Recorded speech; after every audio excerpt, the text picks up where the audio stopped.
Two Roommates, One Remote, the rewatch podcast where we dive back into the shows and movies we couldn't stop talking about in college, and probably still can. We're your hosts, Anna and Megan. Two roommates with one remote, ready to laugh, debate, and maybe get a little too nostalgic as we revisit the classics and discover a few new favorites. So grab your popcorn, press play, and hang out with us as we rewind it all, episode by episode. I still have the tears in my eyes. Well, I mean, when you go from October to January, you forget how to make a podcast. And apparently your equipment does too. Gosh. I mean, I don't even have anything to chat about before because I'm just so overwhelmed right now. I need to talk about these fictional characters real quick. Don't be worried. No. You're scaring me. I don't even know how I'm going to edit this anyway. I want to cry.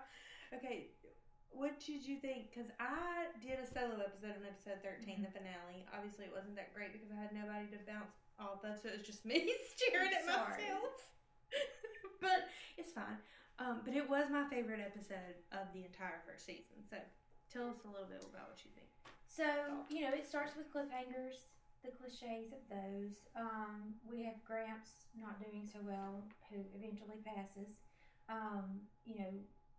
You have Joey, who meets her dad in prison, who takes Dawson One with of my her. favorite parts of the whole. She was so good. She was. That's what I loved about it.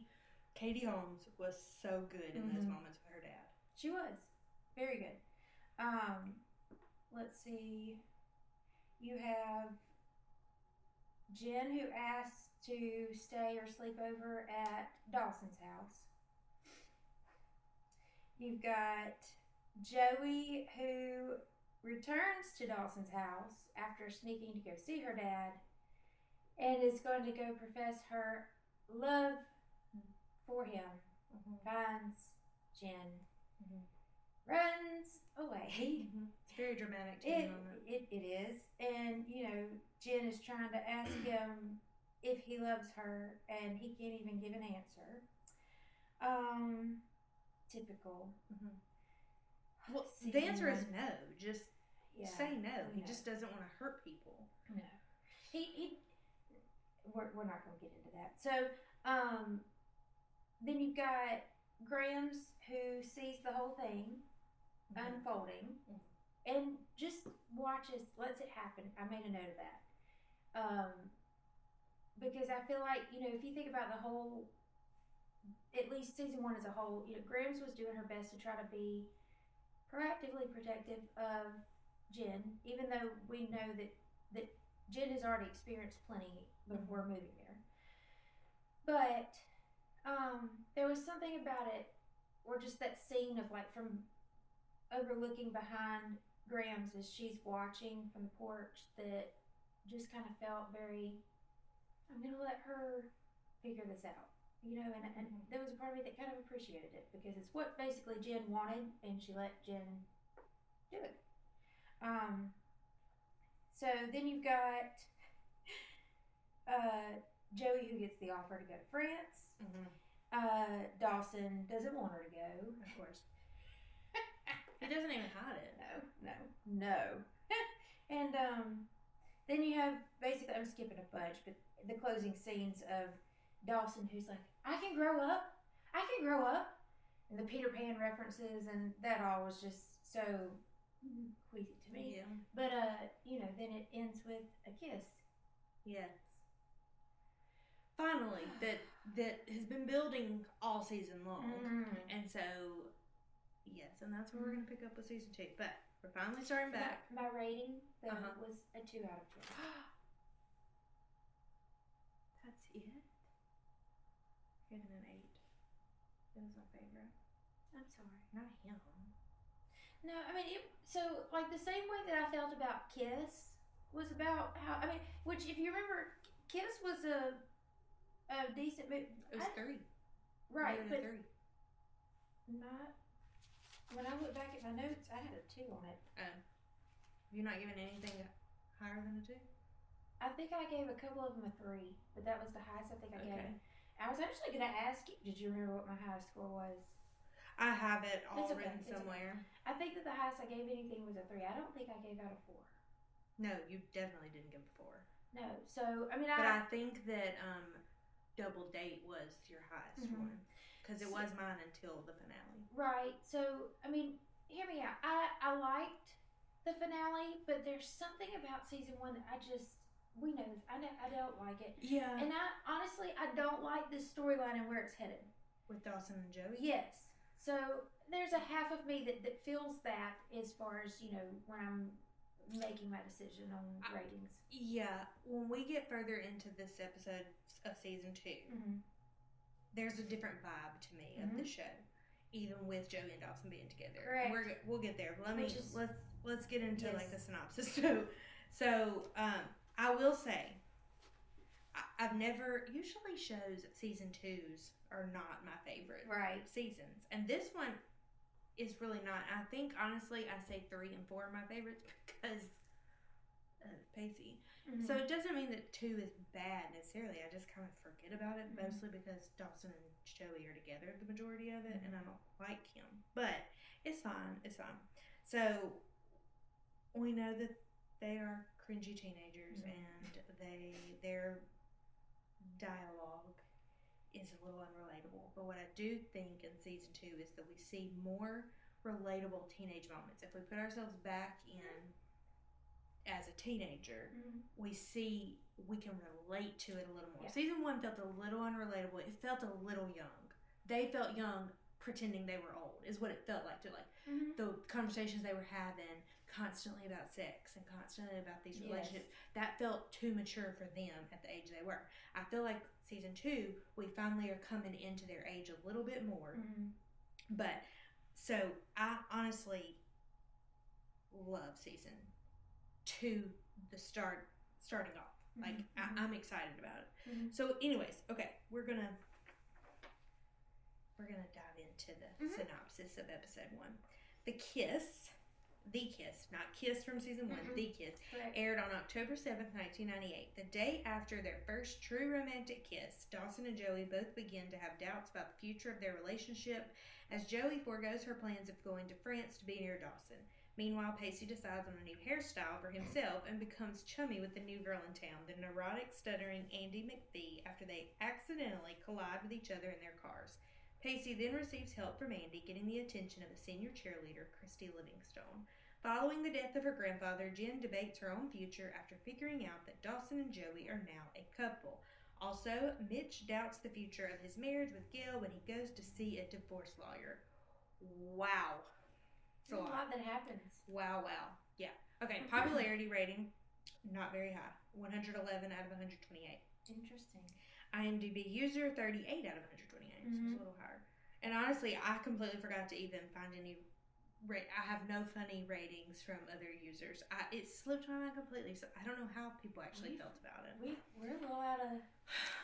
It's been a long time. Yeah, out of practice. It's been lots going on. Okay, but first of all, before we really dive in, I do have a question for you. Do not answer until I'm completely done with the question, okay? Because I feel like you're going to roll your eyes and be ready to answer me.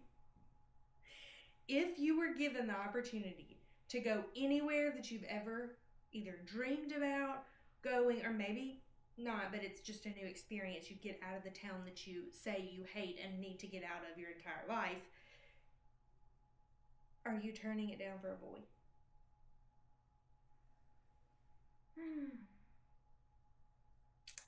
At this point in my life? No, as a teenager. Oh, okay. Because I was... Or even a high school graduate. So whether you are Joey or Bailey. Well, I guess technically she's a college graduate by that time, but anyways. Or in college. Younger me would have stayed. Especially somebody that you've been pining for your entire life. Yes. I'll be honest. I get it. I probably would have too. The inner part of me would want me to not, but the me now would be like, don't ever turn down the trip. You go. If they really love you, they will still be there, or they'll go with you, or something. Right. But yeah, younger teenage, even early college me, probably all of college me, honestly, early 20s me probably would have still been like, well, quite honestly, I don't really know how to put all this into words that crosses my mind right now, but there's something to be said for at least being younger, and there's such an emphasis on finding a partner or your person or just falling in love and getting married and starting a family and all the things, right? And by a certain age. Well, just as early as possible. Not even just by a certain age, but as early as possible. And having already crested 30 and I didn't turn into a pumpkin for not doing any of those things already. It really, I should have looked at things so much differently when I was younger. And I wish that I could go back and redo some of that, but you can't. Now I'm like, let me meet that person in Paris. Or let me meet him somewhere other than here. Yeah, that's not your type of it. A French boy is not really mine either. Don't worry. I'm just using that as an example. No, right. I know what you're saying. Let me find me an Australian, okay? Or a Scottish Viking. I don't know. Whatever. But what I'm saying is, I'm taking the trip. Yes. If they really love me, because let's be honest, I know as a teenager, that time period feels like, France for even 2 months a semester? What? That's forever. No, it's not. You're coming back. Yes, and 2 months when you're younger does, like it you does. said, it feels so much bigger than what it is, and it's not. I mean, big picture, it's a blip on a timeline. But here's what, as the person who would take the trip now and would go, whether it was for school or not, or just going, like it was for them, you change. Even when you just travel for a weekend. Yeah. Something about you opens up, it changes, your perspective changes, and the people you've left behind, and I don't mean that to sound depressing. No. People you leave behind like you're better, I don't mean that at all. The people that are still there that you're coming back to, family, friends, anybody, they begin, it's a different dynamic because you have these other experiences. And you have, like, it's like your mind, your eyes open up to other places and other people. And for specifically Dawson, let's get into him for a second.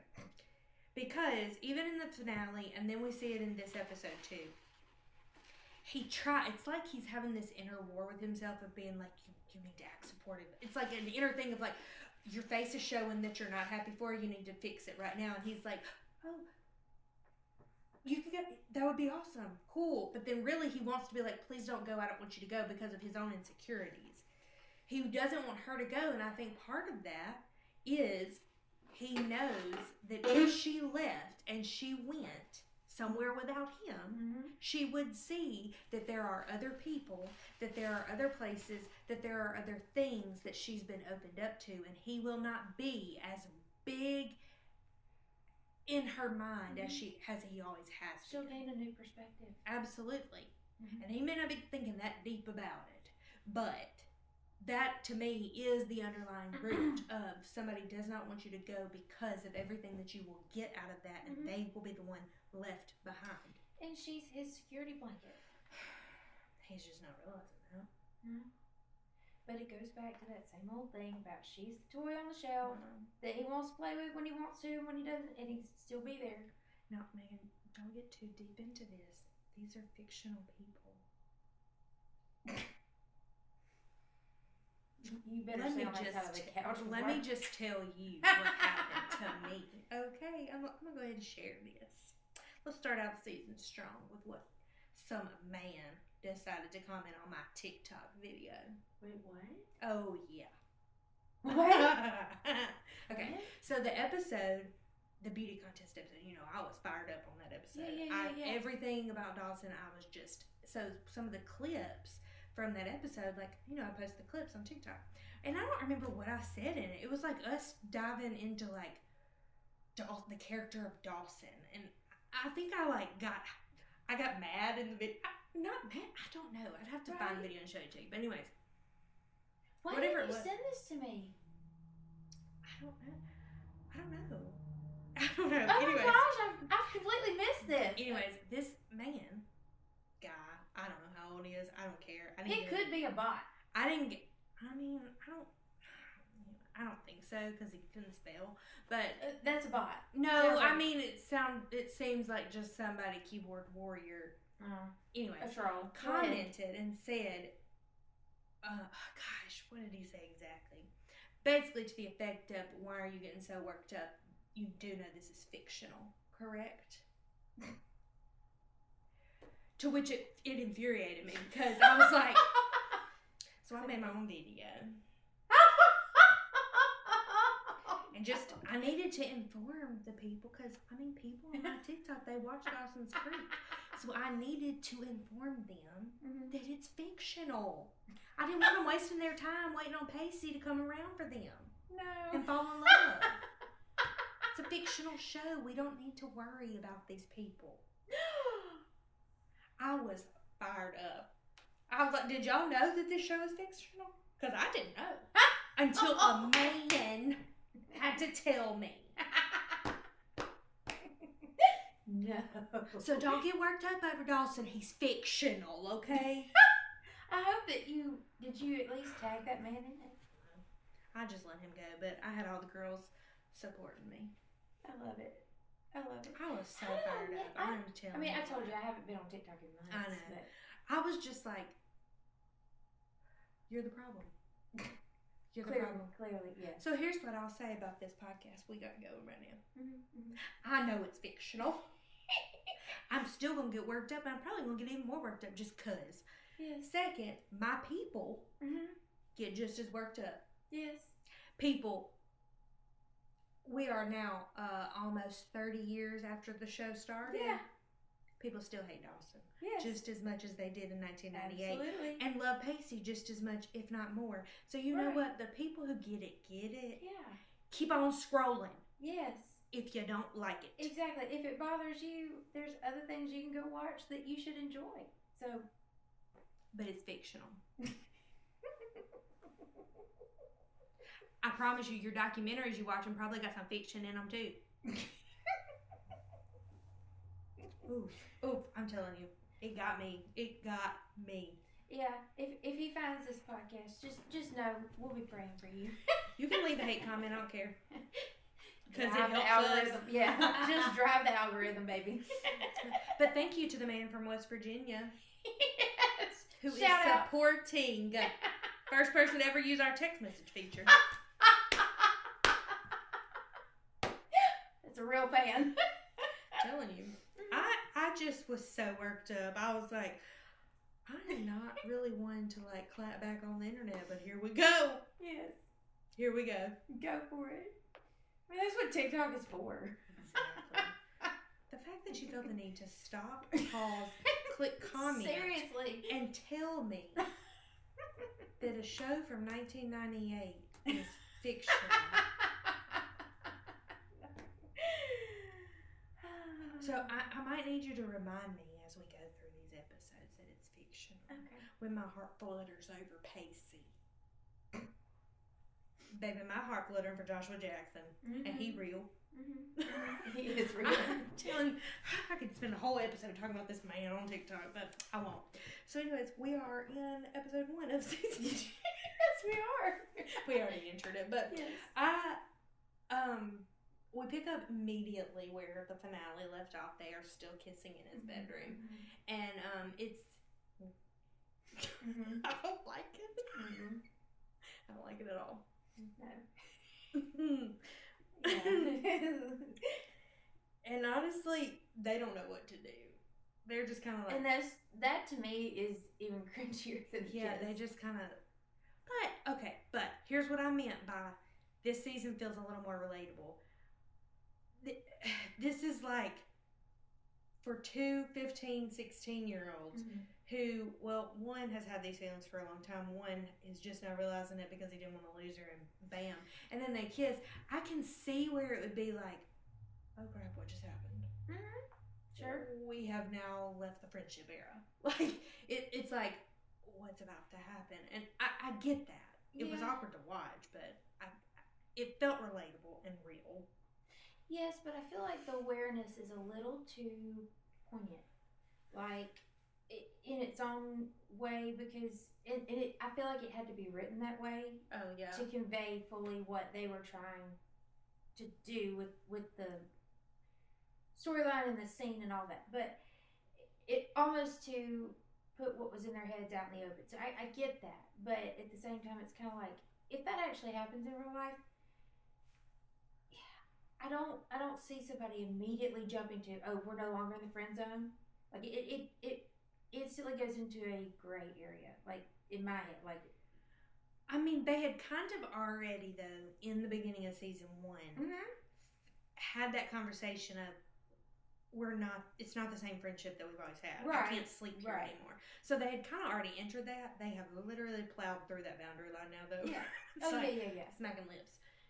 But he makes the comment, because he doesn't know either, but they both have this insecurity of like, do you regret that? Do you regret that? They don't say those words, but it's like, do you wish it didn't happen? Yeah. Do you wish it? And then he's like, yes. Says that about a dream. It was a dream. And she immediately is like, oh, so you didn't want it to happen. Yeah. That kind of thing.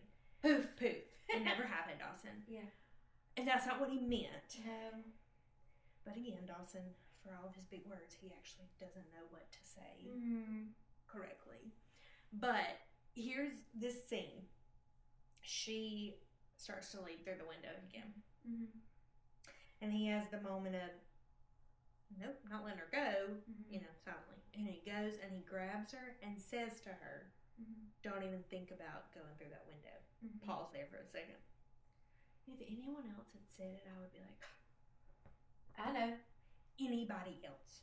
Yeah. Mitch could have said it to Gail, and I'd be like, oh. Okay. Yes. Okay. Dawson, though, was not because, okay, here's the thing. That right there, forget him. The act and the line itself was the equivalent of grabbing. Remember when I like that? If it had not been her, I'd be like, oof.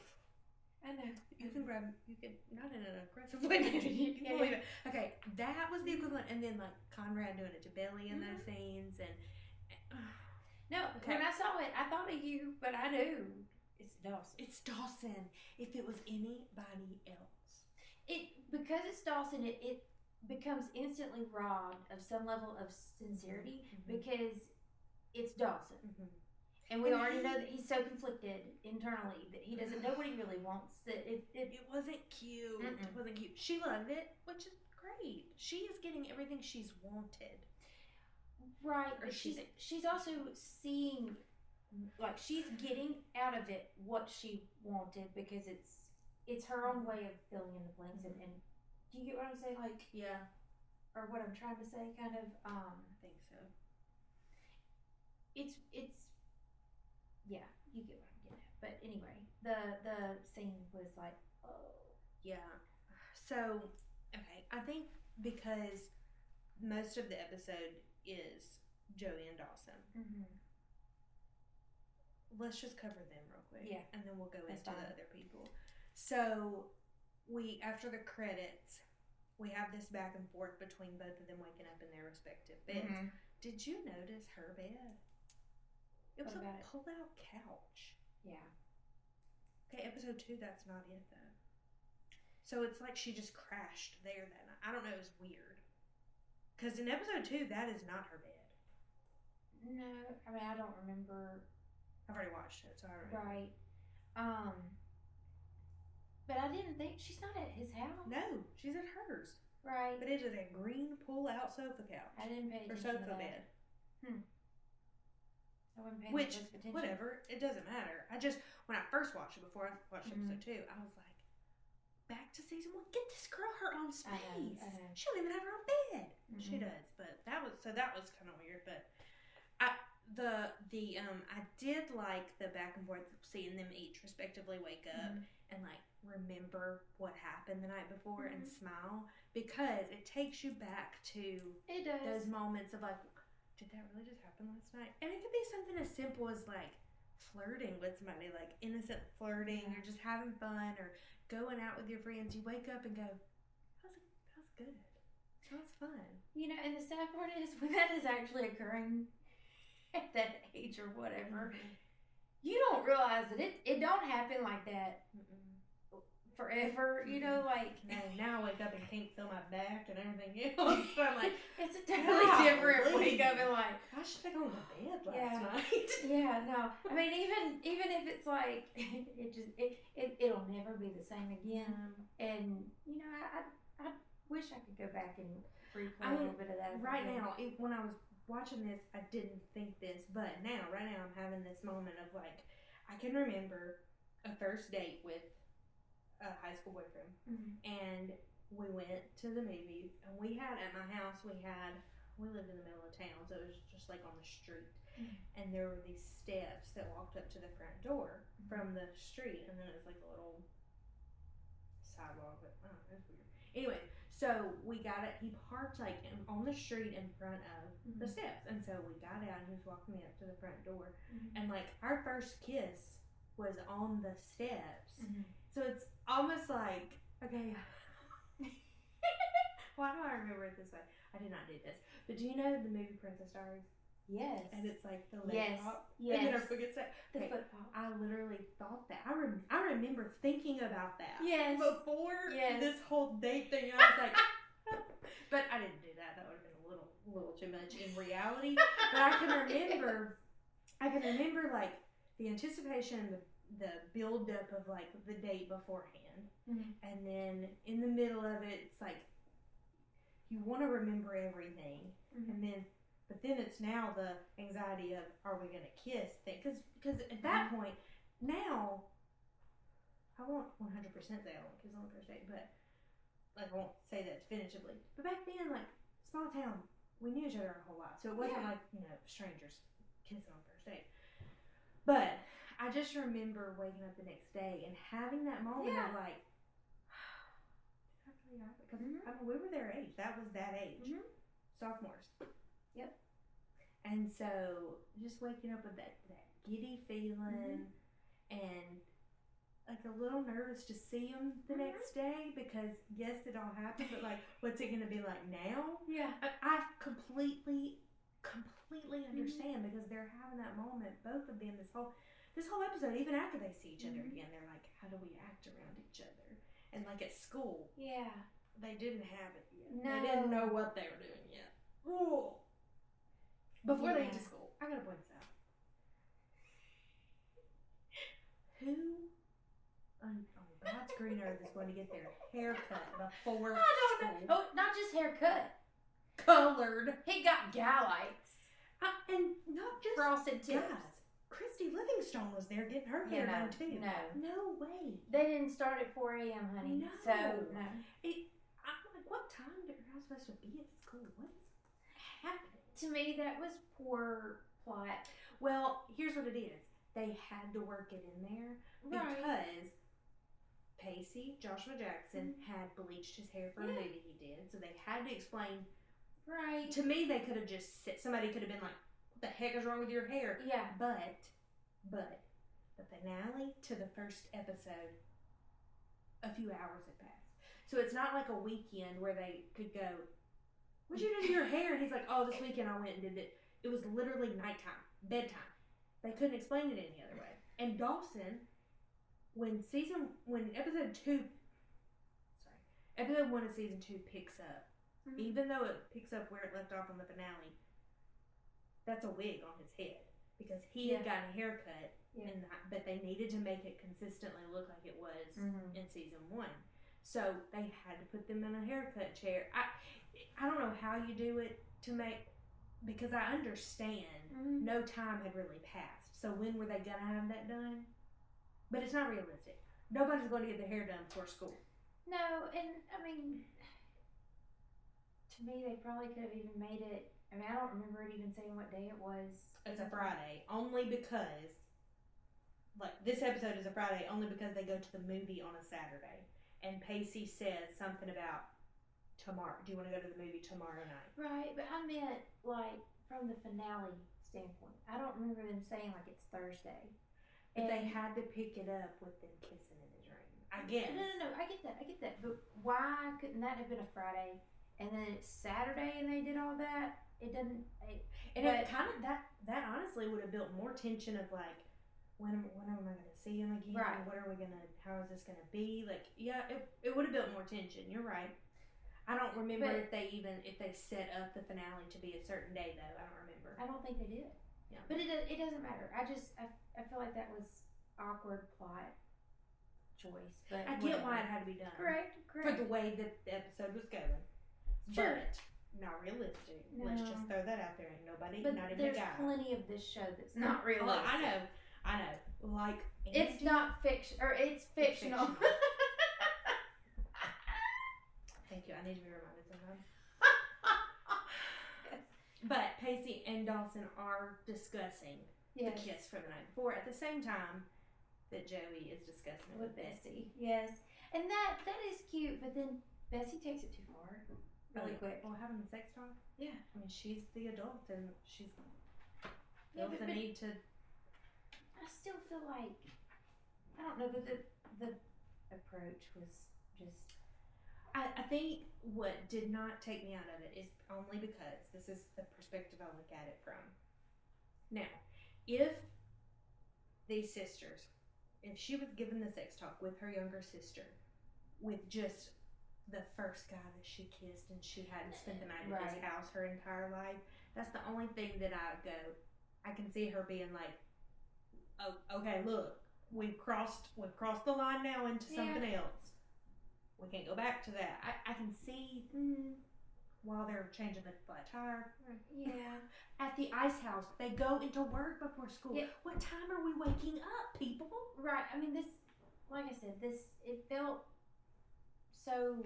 To me, the whole episode felt a little off on the timeline wise. Like, Jen comes to school and then she says she's going to leave, but then she gets home and Graham says, how was school? Yes. But then there was no really shift in the end of Friday, and then all of a sudden now Dawson is walking up to Jen's house in a different outfit and it's Saturday. The whole timeline did feel off in this episode to me. It's like, what day is this? It's almost like they cut and pasted things in a different order after the fact or something. But no, that was my observation as well. Okay, so Joey when they finally get to school, it's got to be 12 o'clock at this point. Yeah. She's talking to the teacher who has told her about the France opportunity. And we don't hear the exact words, but you kind of pick up on she's essentially telling him she's not going to go. She's turning it down. And she says thank you to him and blah, blah, blah. And then Dawson walks up.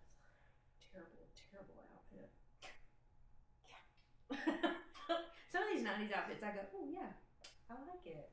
Take me back to the 90s. And some I go, oh no. Yeah, no. Mostly from the guy. I'm like, not cute. The baggy pants and the oversized shirt. Or the long cargo shorts and the socks. Titty socks. Leave that in the 90s, please. Now, the women not having to wear bras, I'll take it any day. I'll cut that. But so they have this awkward encounter because this is the first time that they're seeing each other since they made out in his bedroom, and she's pretty natural with him. I mean, she's like doing the same thing that Joey always does. Like, I think I made a mistake, and he thinks that she's talking about that, but she's talking about friends. Yeah. She's kind of just naturally being herself with him. Yes. And he is awkward, of course. And then they have these awkward lines of like being turned on and Well, she tells him that she's turned down France. Yeah. And then he's so excited. Yes. And she's like, what do you think? And he says something and then followed by, I'm aroused. And that just, I put barf. Yes. Again, some of these, I will agree with you. The moments in this episode do feel more relatable, but I still feel like some of the conversations and the things are a little over their heads for things. Because I'm sorry, at 15 years old, I'm not using the word aroused in that context. No, at all. Not at all. And again, it coming out of his mouth, I'm like, cool. And then she plays into it. Well, she likes him a lot. I know. So she likes that. And she talks about talking dirty in the hallway. I'm like, gosh, no. I mean, I still that's a little. No, what I really mean, some of the dialogue, obviously, I'm like, Yeah. come on, get it together. But I mean I know what the you mean. relationships among all of the characters, Yes. and the storylines that are developing, Mm-hmm. and it felt more grounded. It just felt. Yes. The season feels like it knows who it is a little bit more. The show knows what they're trying to do. Season 1 felt like it was taking a big swing. Yes. And just trying to See throw what, it. Yeah, what lands. Oh my gosh, and a lot of it wasn't landing for me. Mm-mm. But season 2 has already started off on a strong foot of like, here, I'll jump ahead a little bit. I love the conversations between Joey and Bessie in this episode. Grams and Jen. We'll get into Jen's behavior in it, but even the relationship that we see continuously growing between those two and the honest conversations they're having. Even Joey and Dawson have some conversations that it's like, I see. Honestly, Dawson surprised me in this episode. I would agree with that. I'll get into that more. And then we have the lighthearted part of the episode, which was Pacey and Andy, who I love, but we need to get back to Dawson and Joey real quick, because I don't want to end with them. I want to end with the fun stuff. Oh, yes. But, so, Dawson does ask her to go on a date. Yes. He asks her to go to the movies. The Rialto is being shut down, he says. And so they plan a date for Saturday night. At that time, though, Jen walks up to them. Yes. And they're about to kiss. I mean, she has to know. She does notice it. Yes. She tries to pretend the whole episode that she doesn't know what's going on with those two. But she does. And she walks up and tells them that her grandfather died the night before. And they both are just like taken aback a little bit of like, oh my gosh, are y'all okay? Yeah. And Jen does, to me, the whole episode is her like crying out for attention. Pity party. It was, and we'll get into that. I don't want to leave it at that with Jen, because I do understand there's grief there and people deal with their grief differently. So we'll dive into that more. I don't want to just leave it at she's having a pity party, but she is. She's letting her grief be an excuse. That sounds terrible. No, you're right. No, she's not dealing with her grief about her grandfather. She's letting it turn into a pity party about Dawson and how she's alone. Right. And Grants just adds to that aloneness. She's partially projecting into things with the excuse of using her grandpa passing. Yeah. So she says, I'm just gonna leave. Yeah. And so as she runs off, Joey, no hesitation. Joey says, you need to go after her. Yes. I like that. As he leaves, though, you see on her face. What did you think about her facial expression? Well, she says it confidently. She does. Like, she has faith in him. Yes. And Jen needs a friend. She does. But there's a reality check to me that occurs that you're reading on her face that's there is still risk here. Yes, absolutely. And that Jen isn't necessarily trustworthy. We have to remember, too, Joey understands that grief. Dawson, not so much. He doesn't understand. Joey understands it. So that's the no hesitation of you need to go check on her. Because she also is not trying to pretend, I'll go check on her. She knows that they're not close. Dawson and Jen are close friends. And friendships mean a lot to Dawson. They do. So, to his own downfall sometimes. But so her saying, go check on her. There was a confidence in there. It wasn't like, just go. It's just, You should go check on her. Yeah, it was in that moment, not worried about anything else except that Jen's grandfather just died. Go check on her. Immediately followed with a little bit of insecurity of what has happened in the past season. And she does know the history there. I agree completely. And it was all over her face. There were no words had to be said about that. We could see it. Right. But where we go, we don't see him catch up to her again. And this is another weird moment in that screwed up timeline of he goes to check on her, and then the next time you see him actually checking up on her is he's bringing soup. Yeah, it's the next day. So we don't see him go check up on her. It had to be something got cut, or they didn't see the importance of it, or something. I don't know. Yeah. And that's what I have to remind myself, other than it's fictional, is that sometimes when scenes don't make sense, it could have gotten cut in the editing, whatever. True. Which I get, but because they always have to film something a lot longer than that time slot of TV allows. They have to make sure they have enough to put on TV. So I do get that. What we immediately go into, because we got more Dawson and Jen that I have strong feelings about this fictional friendship. Yes. That's going to be the new phenomenal word, fictional. But what's next with Joey and Dawson is Saturday, where they're both preparing for this date that they have. Yes. This was my favorite scene with Bessie and Joey. Joey is sitting out on the dock at her house, anxious a little bit about this date that she's got with her best friend of 15 years. And like, what is, we haven't kissed since last night. Like, so long ago. I thought the same. She's like, but we haven't kissed since then. Like, it was yesterday. You've been at school all day.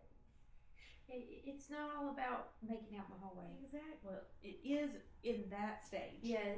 Well, never would I've been making out in the hallway though. Let's just be real. No. Okay.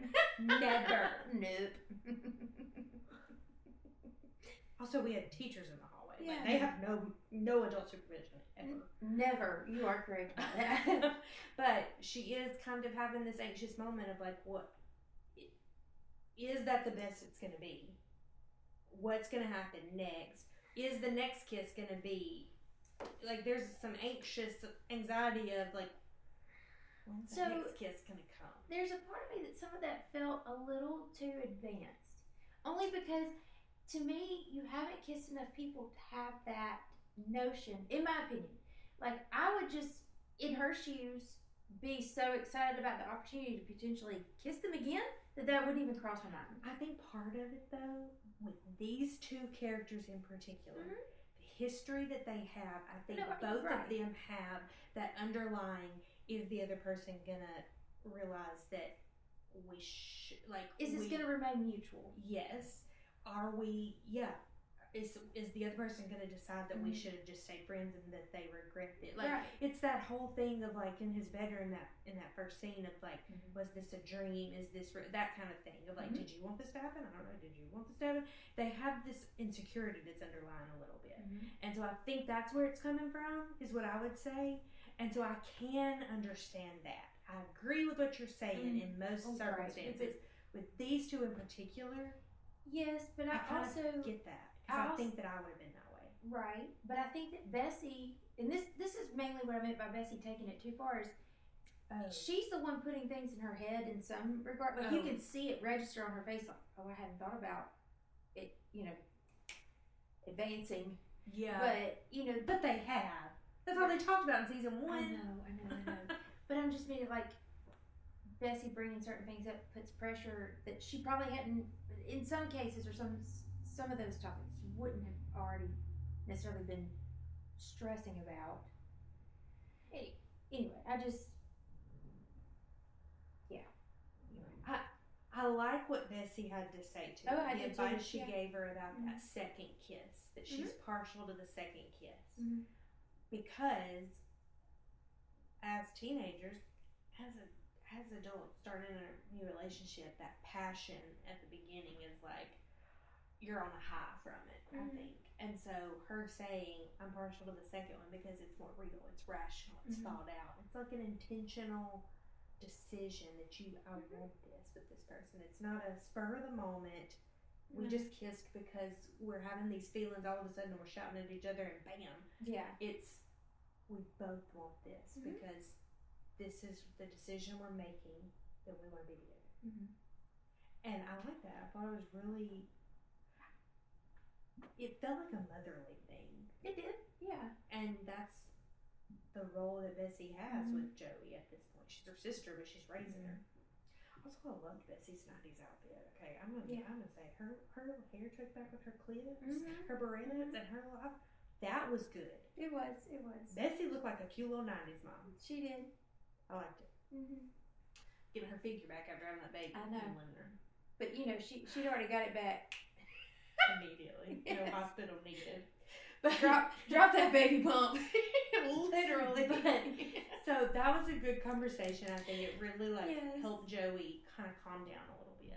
Yeah. Because then we see her getting ready and her lipstick. And this scene is where I went, this is like a sweet. Yes. Sweet. There's nostalgia that you start feeling for when you have been there before, and reminiscing on those things. And again, that falls into the territory of, I agree with you. There's a totally different vibe about this season. It is from the beginning. It was like a breath of fresh air. And okay, so here's what we're spending a lot of time on them. It's fine though. I don't care. I think the anticipation she has of like going on this date with him and starting a relationship, whatever they label it as,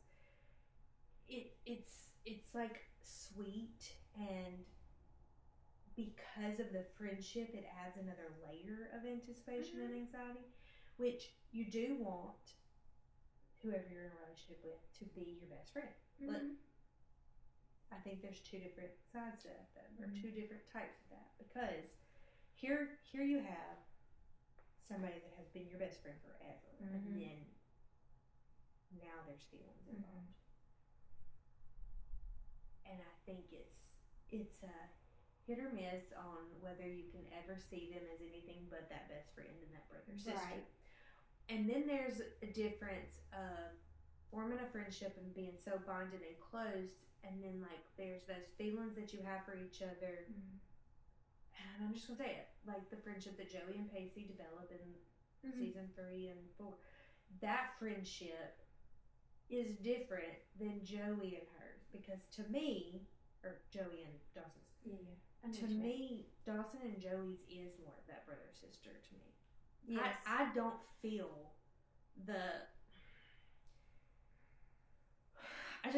I don't feel that connection with them. I feel like if it was, there would be more butterflies and less insecurity in some regard if it were more of what it should be, in my opinion. Yeah. Does that make sense? There's just something about, like you said, sibling almost, that's just... It's almost like this is what we're supposed to do.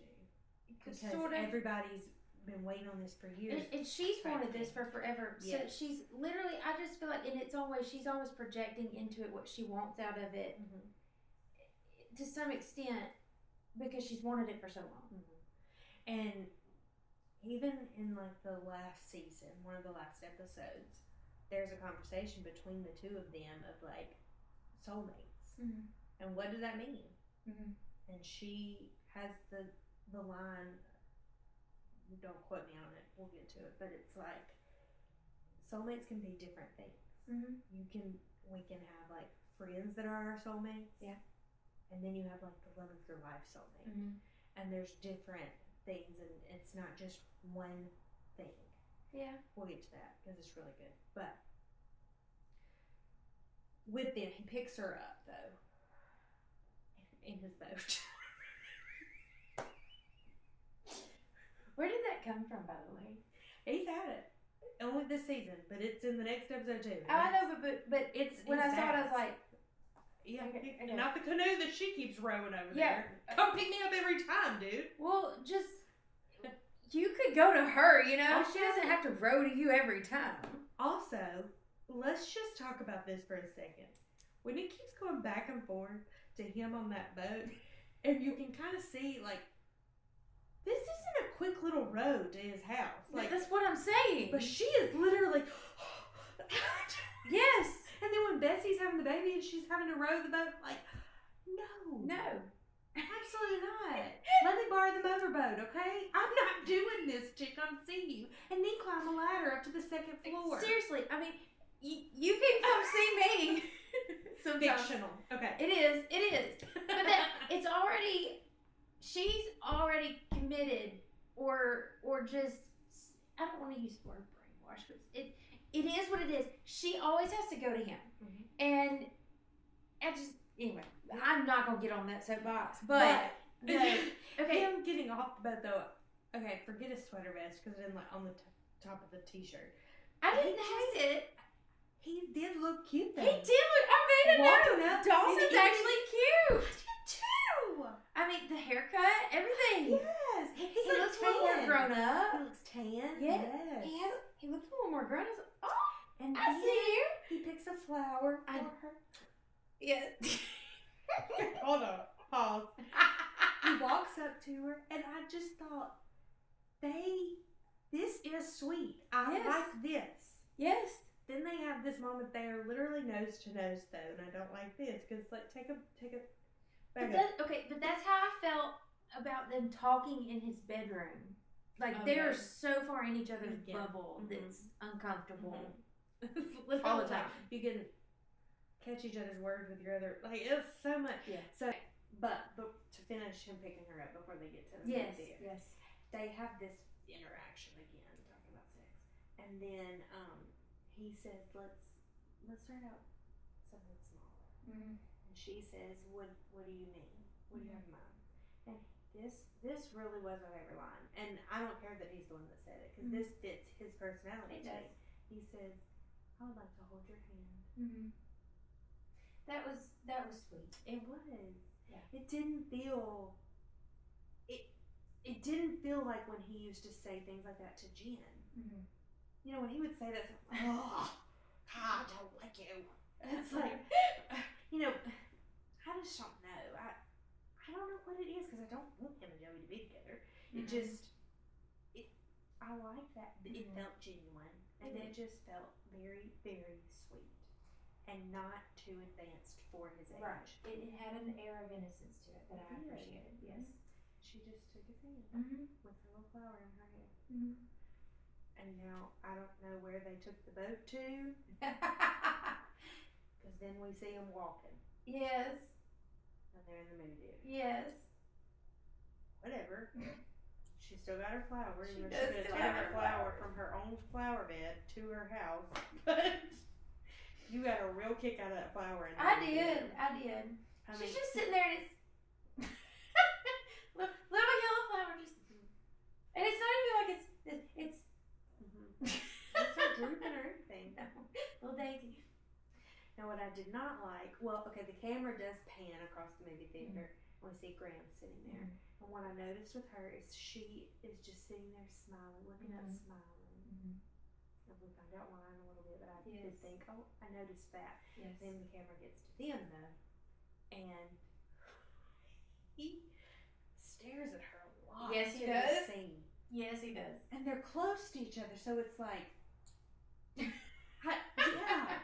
mean, he is staring very intently.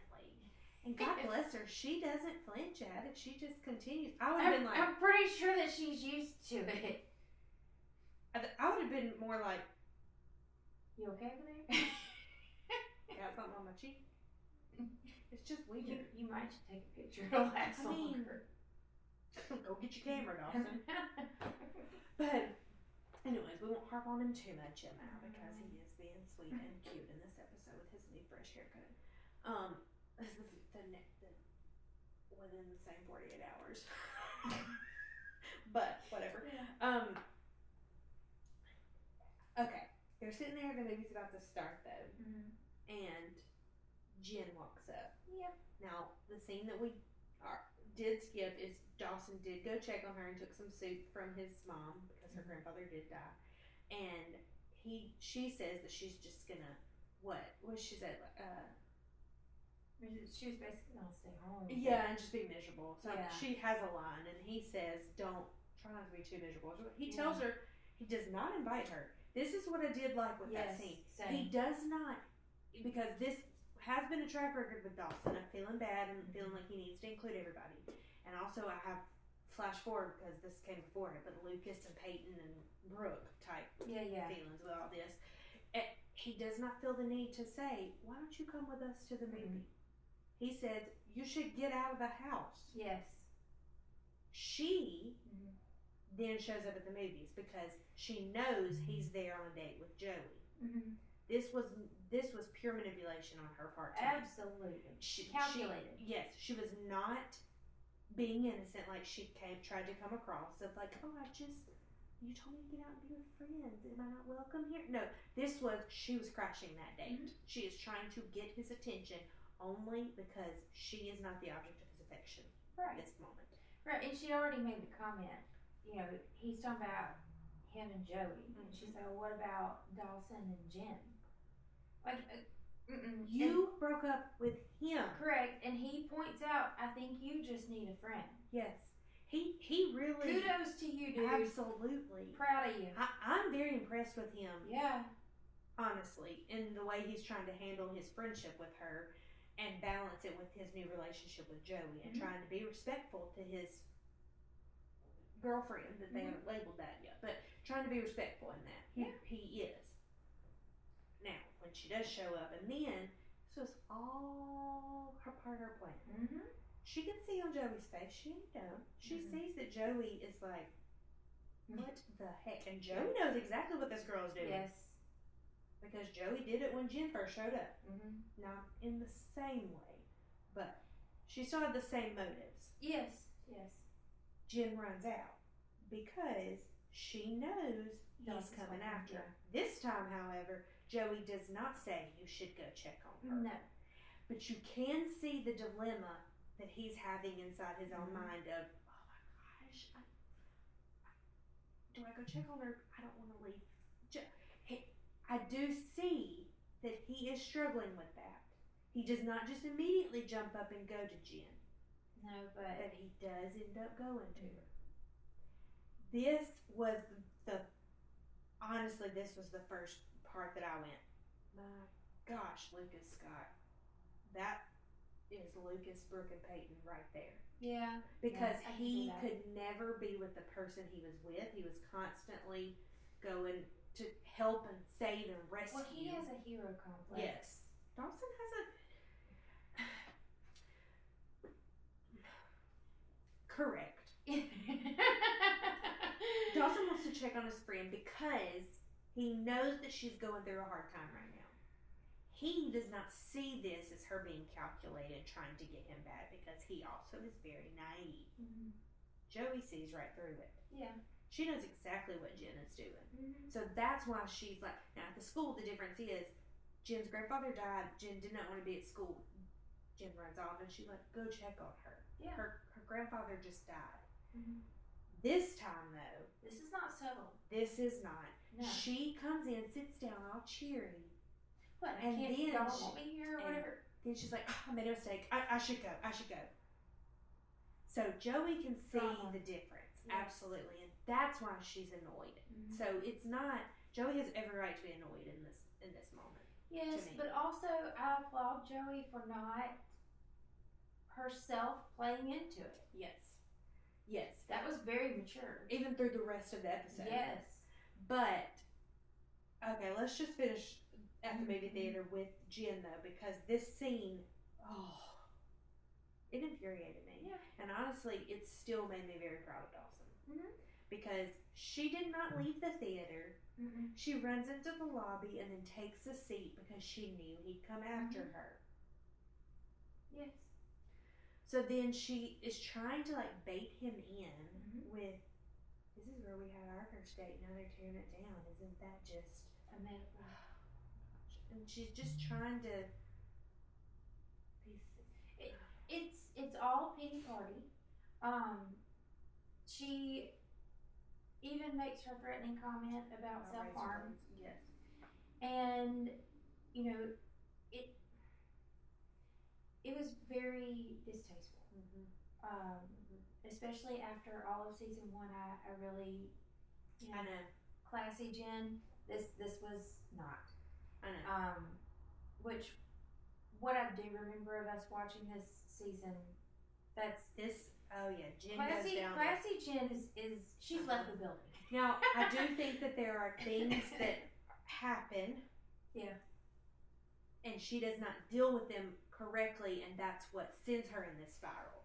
If she knew or had the guidance, and Grams does try to guide her, but Grams, again, tells her only one way that she should be acting, and she doesn't. So, if she really knew how to fully deal with her grief in the correct way, then, or deal with what happened in New York even. Let's go back to that. Like, none of these things that she has done or had done to her, or whatever, she's dealt with, and so here we come to this spiral now and this behavior. And we'll get more into that. But I feel like that's pretty realistic. I do too. I mean, the teens today maybe see therapists and stuff like that, Maybe. but back in the 90s? No. Absolutely. And, yeah. But she tells him, just do me a favor and don't jump Joey right away. Ew. And he gets annoyed. I'm glad. Like, he did not like that. He handles it. I'm proud of him. Yes. He does. Yes. He puts her in her place a little bit. And then that whole interaction ends, and he walks back in. And what do we find? The yellow daisy is sitting there with a spotlight on it. Of course it is. Joey has left the building. Where did she go that they didn't see her? Not sure. Are there multiple entrances? I don't know. She probably walked right past him. Probably right past him. So, she leaves. Now, to wrap up the Joey and Dawson storyline of this episode, at the end of the episode, he does find her. She is sitting by the river, and he says, I thought I'd find you here. And what I did like about this, honestly, Joey has matured tremendously since season 1. Absolutely, yes, she for sure has. And because she does not cause a scene or get real dramatic about you left me for her on our first date, none of that. She's upset, but then they don't get into a fight. They have a conversation, and she says, what she starts it with is, do you know why I turned down France? I like this. I do too. Go ahead. No, you finish first. But I understand what she's saying. Mm-hmm. I have a different opinion, though. Because she says, I didn't go, it wasn't because of, he's part of the equation. Mm-hmm. But she says, going to France would have been the easy way out. Mm-hmm. It would have been, I could have started over, I could have been someone new, people would not know me for this, that she's had this complex about since season 1. She says that would have been the easy route. Staying here is hard. Essentially, it's challenging her to face those things. I get it. I understand what that means. I understand. Yes, going where someone does not know you is an easy way to start over. You're only there for a semester, to me, though, going somewhere where you don't know anybody is actually a very hard thing. Yeah. And you are having to stand on your own 2 feet, away from the friends you've had forever, away from the only family you have, away from the job that you have. Right. It's zero comfort zone. Yeah, absolutely. The easy thing is to stay in that comfort bubble of Dawson, of job, of Betsy, of even the Jen drama. You know what you're getting with that. Yeah. It's easy to stay there. You can't spend an entire season saying you have to get out of Cape Side, you have to do this, you have to leave. This is what you're known for. Yes. And then the chance you get, you say no because that's the easy way out. I'm going to stay here and face these things. No, you're not. You're staying here to be in a relationship with him. Yeah, I think that's just what she was telling herself. Yeah. And honestly, I could see that. I don't think it applies to her, though. Correct. I do think she believes it, though. Right. I mean, to me, that is her rationale for how she is making it okay for herself. Because she should have gone. Right. Yes. And I'll say, and I might be switching gears on you for a second, and I'm sorry. This conversation, her reaction or the lack thereof, I appreciate all of it. Mm-hmm. But I still felt like that was a little too mature. Yes, because you haven't experienced this yet, and somehow you have the head about you to. I think this says all we need to know of.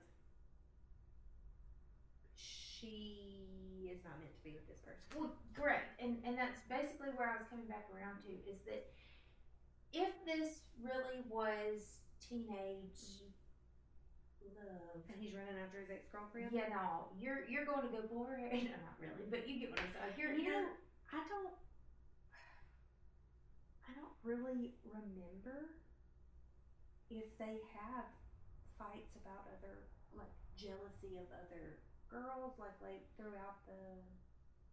I mean, there's not in the typical boyfriend girlfriend jealousy type fight, right? Like love triangle fight stuff. Mm-hmm. Yeah.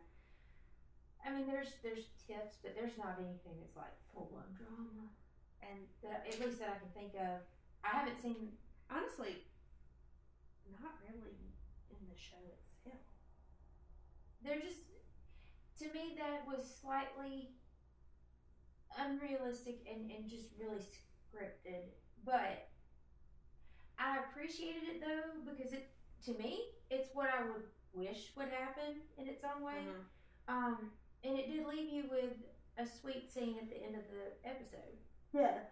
And again, I appreciate that, but she has that rational second. She does, and you can't have that if you're pissed off mad because he went after his ex-girlfriend. Mm-hmm. But what I do think is in their favor with that, mm-hmm. and how it was written, is that, to me, that's not Dawson's personality. Right. And when you know him, you know that he's not going to intentionally go off with somebody else. Like, he's going because he is a friend to people. Right. So when you know that about him, you know the why. Now, she got up and left. So that was her being like, I'm not going to just sit here. Yeah, I'm leaving. I'm not sitting for this, yeah. But there wasn't any more to do about it because he did come find her. He spent the end of the night with her. So I think knowing his personality, look at me defending myself. Good grief, who am I? I think our pigs flying outside. It's fictional. It is fictional. I think knowing his personality and just knowing the type of friend he is lends to that. Yes, but yes. Also, but it wouldn't have been me. I don't think. I would have gone home and been like, try again, buddy. It ain't happening tonight. No. But he has his famous last words. It's gonna be so simple, Joe. Buddy, you better knock on all that wood around y'all because no, it's not. Yeah. Very next episode, y'all get into it. And I will say, it was a cute touch, him talking and speaking in French. A little cringy, but I'm not attracted to the French accent or anything. No. So that could have just been that about me. Somebody else would be like, no, but in the context of, what he was trying to do. Yeah, bringing France to her in Cape South, that's cute. Mm-hmm. But it's still Dawson. And he's still the reason she didn't go. Yeah. And because, which this would have been a little bit more unbelievable for 15-year-olds if he would have been like, no, you should go. You need to go. You'll regret it if you don't. Yeah. So I am kind of glad that they wrote him in the way that him being super excited that she's not going, because that's more believable. It is, yes. But it makes me not like him. But the mature thing, Jeremiah should have said, no, you need to go. This is an opportunity. I'll be here when you get back. Yeah. I support you because I love you. Mm-hmm. They were old enough to have that conversation. Yeah. Still too insecure. Yes. Yeah. Still too insecure. But they were old enough to have that to where it would be believable. Because if you're old enough to be getting engaged like this, you're old enough to be telling the person you love that she should go experience this because it's a once in a lifetime opportunity. Exactly. And you'll be there supporting her. her biggest cheerleader, and you'll still be there when she gets back. Right. But both of these characters, Dawson, Jeremiah, throw in anybody else, I don't care. Mm-hmm. They know that those girls, those women, Joey and Belly, Joey's not a woman, but those characters, when they leave, they're going to experience things that change them to where they're not going to be the same when they come back, and they will have outgrown those guys. Mm-hmm. Deep down, that's why they don't want them to go. Yeah. They know that. They know, and there are people in real life, insert whoever. And they may not realize that that's the whole MO behind or a driving force to that. They just know things won't be the same. Yep. They might lose her. Right. It may not be as manipulative in their thought process behind it. But yeah. Yeah. But you can insert in real life. Yes. And flip it. It's not always the guy. I don't mean to sound that way. No, right. But flip it. Insert whoever. Yes. Unless they are a very mature, secure in themselves and in their relationship. Yes.